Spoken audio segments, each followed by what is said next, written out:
1939년에 완공된 토론토 피어슨 공항의 원래 이름은 말턴 에어포트였습니다. 근데 그 공항의 이름이 공식적으로 1984년에 레스터 피어슨 인터내셔널 에어포트라고 변경되었습니다. 저는 피어슨이 누군지 참 궁금했습니다. 누구길래 그가 캐나다의 최대 공항의 이름으로 선정될 수 있었는지 아마도 잘 모르지만 존 F 케네디 공항처럼 유명한 인물일 것이라고 생각했습니다. 그래서 알아보니까 그는 토론토에서 태어난 캐나다 감리교 목사의 아들이었고 공부를 잘해서 토론토 대학을 나오고 영국 옥스퍼드에서 공부했고 또 1차 세계대전 당시에 군인으로서 복무했습니다. 외교관 시험을 수석으로 합격해서 외교관으로서 생활을 하다가 1957년 유엔 긴급 군대를 조직해서 수에즈 운하 위기가 발발했을 때 그거를 해결한 공로를 인정받아서 노벨 평화상을 수상했습니다.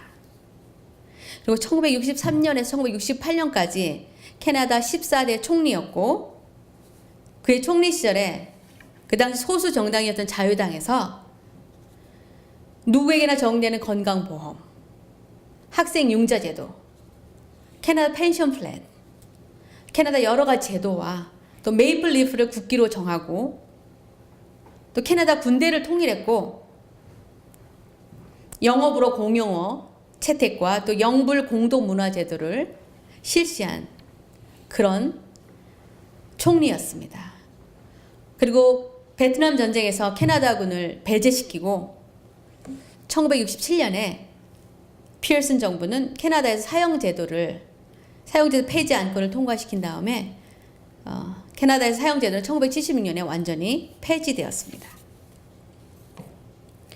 이런 업적과 공로로 피어슨은 일반적으로 20명의 가장 영향력 있는 캐나다인 중에 한 명으로 됐고 또 캐나다 최고 총리 중 한 명으로 선정되었다고 합니다. 그리고 현재 수상인 저스틴 트리도의 아버지인 피에르 트리도가 그의 다음을 이어서 총리가 되었습니다. 그런데 미국 뉴욕 공항의 하나인 라구아디아 공항 역시 뉴욕시의 시장이었던 분의 이름을 따서 지었다고 합니다.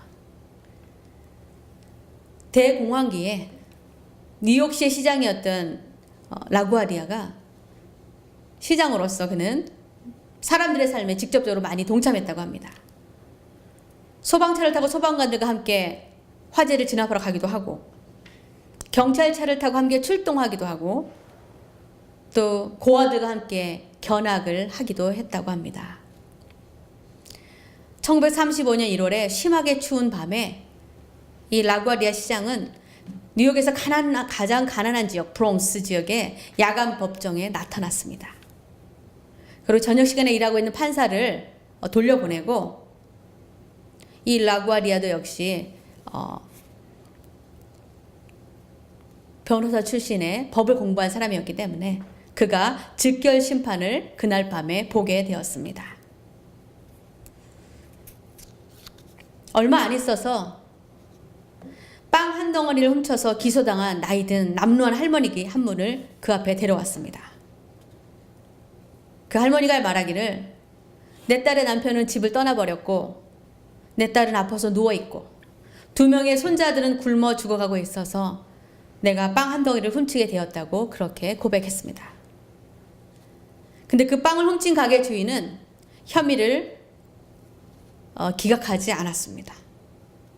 시장에게 정말 나쁜 사람들이라 하면서 다른 모든 사람들에게 경각심을 불러일으켜야 되기 때문에 반드시 처벌해달라고 판사에게 요청했습니다. 이 시장에게. 그래서 라구아디아는 한숨을 쉬면서 말하기를 나는 당신을 처벌할 수밖에 없습니다.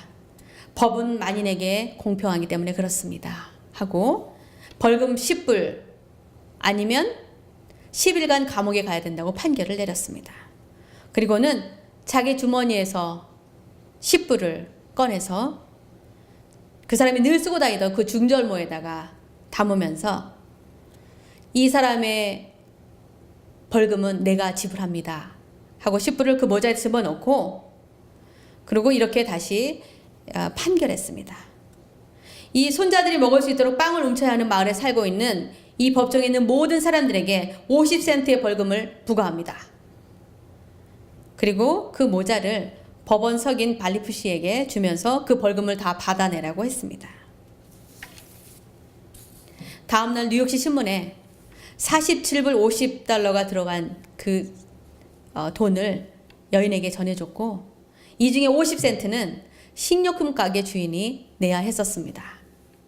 70명의 사소한 범죄자들, 그 판결을 받기 위해서 거기에 모였던 그 범죄자들, 교통 위반자들, 그리고 뉴욕시 경찰관이 50센트를 지불했습니다. 사람들은 시장에게 기립박수를 보냈고, 가난한 할머니는 그 시장과 사람들의 자비와 긍휼함에 감사의 눈물을 흘리며 그 법원을 떠났다는 유명한 일화가 있습니다. 오늘 읽은 성경 구절 이사야 40장에서는 하나님께서 그의 백성들에게 보여주시는 긍휼을 보여주고 있습니다. 하나님은 그의 백성들을 긍휼히 여기시고 구하시기 위해서 메시아이신 예수님을 보내실 거라는 것을 오늘 본문 말씀에서 알려주고 있습니다. 1절에 내가 붙드는 나의 종, 내 마음에 기뻐하는 자, 곧 내가 택한 사람을 보라. 내가 나의 영을 그에게 주었은즉 그가 이방에 정의를 베풀리라. 이스라엘 시대에 북이스라엘과 남유다 왕국 모두 하나님만을 섬기지 않고 다른 신들을 섬겼기 때문에 하나님께서 350년에 걸쳐서 많은 선지자들을 보냈습니다. 내게로 돌아오라. 그러나 그들은 하나님께로 돌아오지 않았습니다. 오히려 이웃나라, 강대국들을 의지했습니다. 아, 저들의 신이 너무 강하니까 저렇게 잘 살게 됐을 거야. 그리고 하나님을 외면하고 그 나라 신들을 섬기기를 원했습니다. 그런데 하나님은 당신의 백성들, 이스라엘 백성들뿐만 아니라 하나님을 두려워하지 않고 이스라엘 백성들을 괴롭힌 이웃 나라들을 모두에게도 심판하시겠다고 선포하셨습니다. 그 내용이 이사야 10장 20절에 이렇게 나와 있습니다. 그날에 이스라엘 남은 자와 야곱 족속 피난한 자들이 다시는 자기를 친 자를 의지하지 아니하고 이스라엘의 거룩하신 이 여호와를 진실하게 의지하리니 라고 기록되어 있습니다. 하나님이 그들을 심판하시지만 하나님께서 언제나 남은 자들을 보호하신다는 약속을 해주시고 계시는 것입니다. 오늘 말씀 3절 4절에 메시아를 통해서 자비를 베푸실 것을 이렇게 말씀하십니다.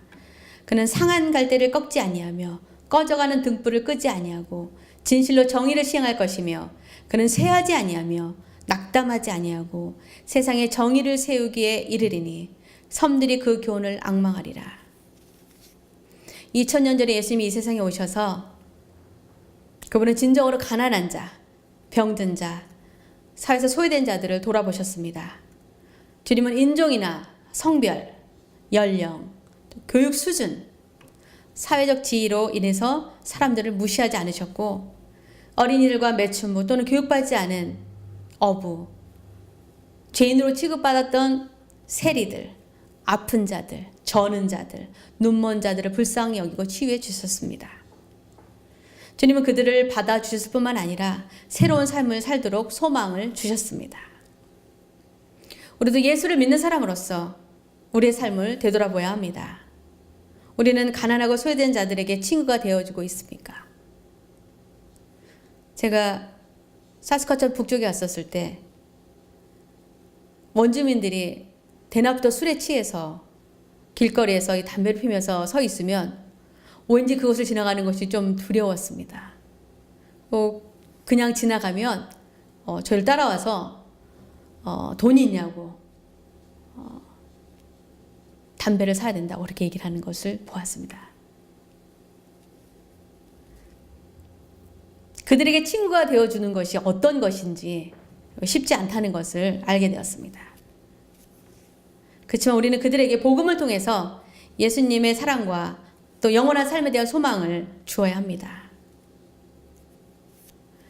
우리 실제 생활에서 하나님을 믿지 않아도 얼마든지 우리 사회에서 경제적으로 잘 살고 사회적인 권력과 영향력을 행사하는 사람들을 우리는 많이 볼 수 있습니다. 그렇지만 하나님께서는 그분을 경배하지 않는 자들과 또한 그 백성들을 괴롭히고 힘들게 했던 주변 국가들을 심판하신 것처럼 하나님은 그분을 경외하고 섬기는 자녀들을 불쌍하게 여기십니다. 만약 나쁜 사람이지만 아직도 하나님의 심판을 받지 않은 사람들이 있다면 예수님께서 다시 오실 때 그 사람들은 반드시 심판을 받을 것입니다. 제가 어렸을 때 저희 아버지가 일찍 아프셨기 때문에 어렵게 살고 있었는데 동네에서 여유 있게 살던 사람들이 우리 가족을 무시하고 함부로 대하는 것을 어렸지만 알 수 있었습니다. 그들의 행동이 옳지 않았다는 걸 알았지만 우리의 감정을 상하게 하고 우리의 마음을 아프게 하는 것을 막을 힘도 능력도 없었습니다. 그 후에 저는 그것을 떠났고 나중에 결혼하고 캐나다로 오게 되었는데 그리고 그 오래전 일이라 다 잊었는데 언젠가 한국에 방문했을 때 저희 어머니가 하시는 말씀을 듣고 깜짝 놀랐습니다. 저희 집 바로 밑에서 맨날 배드민턴 치면서 건강을 자랑하고 운동하셨던 젊은 할아버지가 계셨는데 갑자기 병이 들어서 돌아가셨다는 것입니다. 저는 그분이 우리에게 짜증내면서 함부로 대했던 것이 생각이 났었습니다. 또 어떤 여자분은 목소리가 너무 크고 우리 가족에게 나쁜 소리를 큰 소리를 쳤기 때문에 동네에서 그 아주머니가 보이면 피해서 다녔던 그런 아주머니가 계셨는데 저희가 그곳을 떠나고 얼마 안 있어서 사고로 돌아가셨다는 얘기를 들었습니다. 제가 놀란 것은 그 사람들뿐만이 아니라 한 사람 한 사람 물어봤을 때 단 한 사람도 정상적으로 살고 있지 않았기 때문에 제가 많이 놀랐습니다. 그 이후에도 하나님께서는 가난하고 약한 자들에게 베푸시는 하나님의 긍휼하심과 자비하심을 많이 경험했기 때문에 하나님께서 매 순간 우리를 지켜보고 계신다는 것을 알게 되었습니다. 하나님은 어떻게 그것도 보셨을까? 주의 자녀인 우리가 억울한 일을 당할 때, 그리고 누군가 우리를 가슴 아프게 할 때, 우리가 하나님의 은혜를 구하는, 그리고 하나님을 두려워하는 하나님의 자녀이기 때문에 하나님은 절대 잊지 않으신다는 것을 알게 됐습니다. 하나님은 이사야 49장 15절에 그분의 백성들에 대한 사랑을 이렇게 표현하셨습니다. 여인이 어찌 그 젖 먹는 자식을 잊겠으며 자기 태에서 난 아들을 긍휼히 여기지 않겠느냐. 그들은 혹시 잊을지라도 나는 너를 잊지 아니할 것이라. 나는 진실로 이 하나님의 말씀을 믿습니다. 그러나 우리는 우리에게 불행한 일이 닥치거나 원하지 않는 상황에 직면했을 때 과거 이스라엘 사람들처럼 쉽게 낙심하고 왜 하필 나에게 이런 일이 일어나는지 하나님을 원망하기가 쉽습니다. 이사야 49장 14절에 유다 백성들은 그들이 다른 민족에게 침략받았을 때 이렇게 말했습니다. 오직 시온이 이르기를 여호와께서 나를 버리시며 주께서 나를 잊으셨다. 그렇게 고백했습니다. 하나님이 계시다면 우리를 이렇게 망하게 내버려 둘 리가 없다. 그러나 그들이 무엇을 잘못했는지를 인식하지 못했습니다. 하나님께서 그렇게 많은 선자를 보내서 이스라엘 사람들에게 경고를 했는데도 불구하고 그들은 그들의 죄를 깨닫지 못했습니다. 나에게로 돌아오라. 하나님이 원하셨던 것은 바로 그것이었습니다. 이사야 선지자 이름의 뜻은 여호와는 구원이시다 라는 뜻입니다. 하나님께서 이사야의 첫 아들의 이름을 스알 야숲이라고 지으라고 하셨습니다. 그 이름의 뜻은 남은 자가 돌아올 것이다. 둘째 아들의 이름은 마할 살랄 헤시바스. 그 이름의 뜻은 이사야 8장 4절에 나와 있습니다. 이 아이가 내 아빠, 내 엄마라고 부를 줄 알기 전에 다메섹의 재물과 사마리아의 노략물이 아수르 왕 앞에 옮겨질 것임이라 하시니라. 이 말은 곧 하나님의 진노가 임해서 모든 것을 다 전쟁에서 전리품으로 빼앗긴다는 이야기입니다. 이사야는 네 왕을 거쳐서 60년 이상 동안 예언했지만 하나님께서 이사야를 부르셨을 때 이렇게 말했습니다. 이사야 6장 9절에 여호와께서 이르시되 가서 이 백성에게 이르기를 너희가 듣기는 들어도 깨닫지 못할 것이요 보기는 보아도 알지 못하리라. 이사야가 하나님께로부터 소명을 받았을 때 하나님께서 이사야 선지자가 이렇게 말했습니다. 그럼 왜 듣지 않은 걸 뻔히 아시면서 왜 선지자를 통해서 하나님의 말씀을 하나님은 전하셨을까요? 그것은 나중에 그들이 불순종했을 때 하나님의 말씀이 반드시 이루어진다는 것을 보여주려고 하신 것입니다. 히스기야 왕 이후에 그의 아들 므낫세라는 왕이 됐는데, 이 이사야는 다른 선지자들과 달리 왕실 출신의 선지자였습니다. 그런데 이 므낫세 왕이 이 이사야 선지자를 나무 톱으로 켜서 죽인 것으로 알려져 있습니다. 만약 하나님의 경고를 들었더라면 므낫세 왕은 하나님의 선지자를 그렇게 끔찍한 방법으로 죽이지 않았을 것입니다. 그가 하나님의 사람을 이렇게 죽인 것은 그들의 죄가 하나님 앞에서 얼마나 큰지, 하나님의 진노를 왜 일으켰는지 보여주는 것입니다. 그들의 죄는 이사야 1장 4절에 이렇게 묘사되어 있습니다. 슬프다 범죄한 나라여, 허물진 백성이요, 행악의 종자요, 행위가 부패한 자식이로다. 그들이 여호와를 버리며 이스라엘의 거룩하신 이를 만홀히 여겨 멀리하고 물러갔도다. 그러나 하나님께서는 하나님께 등을 돌린 그들의 죄를 심판하신 후에 그들을, 하나님을 아직도 믿고 섬기는 신실한 자들 남겨두셔서 그들을 위해서 하나님의 긍휼과 자비를 보여주십니다. 이사야 54장 7절 8절에 하나님 이렇게 말씀하십니다. 내가 잠시 너를 버렸으나 큰 긍휼로 너를 모을 것이요, 내가 넘치는 진노로 내 얼굴을 내게서 잠시 가렸으나 영원한 자비로 너를 긍휼히 여기리라. 내 구속자 여호와께서 말씀하셨느니라. 히브리어로 긍휼은 어머니의 자궁을 나타내는 레헴이라는 단어입니다. 이 단어는 불쌍히 여기고 긍휼을 베푼다라는 뜻입니다. 영어의 come은 함께라는 뜻이고 passion은 고통을 의미합니다. 그래서 긍휼은, compassion은 고통을 함께 나눈다라는 뜻입니다. 하나님께서 이스라엘 백성들에게 지적하신 죄 중에 또 하나는 1장 23절에 이렇게 언급되어 있습니다. 내 고관들은 패역하여 도둑과 짝하며 다 뇌물을 사랑하며 예물을 구하며 고아를 위하여 신원하지 아니하며 과부의 송사를 수리하지 아니하는도다. 하나님께서 예수 그리스도를 통해서 우리에게 자비와 긍휼을 보여주셨기 때문에 우리도 고아와 과부처럼 아무 의지할 것 없는 약한 자, 병든 자, 소외된 자들을 위해서 손을 내밀어야 합니다. 비록 우리가 사회 모든 영역에 다 참여할 수는 없지만 하나님께서 우리에게 주신 재능과 소유를 가지고 우리는 우리 지역사회에서 소외되고 외로운 자들을 찾아가서 주님의 사랑과 은혜를 전해야 합니다. 우리에게 주신 특별한 재능이 없더라도 우리가 그들과 시간을 함께 보내주고 그들의 이야기를 들어주는 것만으로도 우리는 외로운 사람들 섬기고 돕게 되는 것입니다. 우리가 그들을 위해서 우리의 시간을 함께 보내주고 기도해주고 그들의 친구가 되어줄 때 그 사람들은 알게 될 것입니다. 우리가 예수를 믿는 자들이란 것과 하나님의 자녀라는 것을 깨닫게 될 것입니다. 우리는 모두 누군가의 사랑과 관심과 자비가 필요합니다. 마태복음 5장 7절에 이렇게 말씀하십니다. 긍휼히 여기는 자는 복이 있나니 저희가 긍휼히 여김을 받을 것이요. 우리가 누군가에게 긍휼을 베풀면 주님께서 결코 잊지 않으시고 또 우리가 다른 이의 자비가 필요할 때에 우리 또한 받게 된다는 것입니다. 하나님께서 죄인인 우리를 불쌍히 여기셔서 예수님을 통해서 구원의 은혜를 베풀어 주신 것처럼 우리도 예수를 믿는 자로서 우리 주변을 돌아보면서 나보다 어렵고 힘든 이웃 돕고 격려하고 자비를 베푸는 삶을 살아가게 되기를 주님의 이름으로 축원합니다. 기도하시겠습니다.